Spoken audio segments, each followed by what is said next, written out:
ស្វាគមន៍មកកាន់ការឲ្យតម្រុយឆ្នោតយួនលេខល្អច្បាស់របស់ Channel Team ឆ្នោត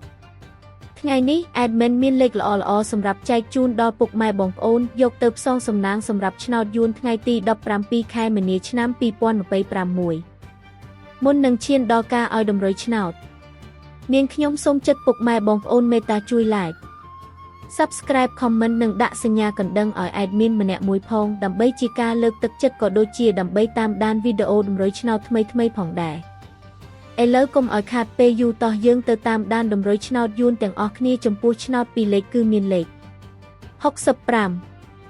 28 35និង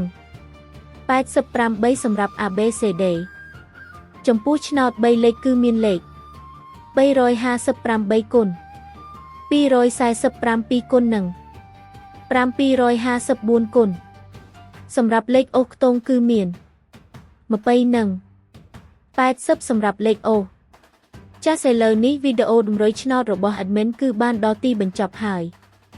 នាងខ្ញុំសូមជូនពរពុកម៉ែបងប្អូនដែលបានយកតម្រុយឆ្នោត Admin យកទៅផ្សងសំណាងជូនពរឲ្យហេងៗគ្រប់គ្នាចាក់ត្រូវគ្រប់គ្នាជម្រាបលាជួបគ្នាថ្ងៃស្អែកបន្តទៀត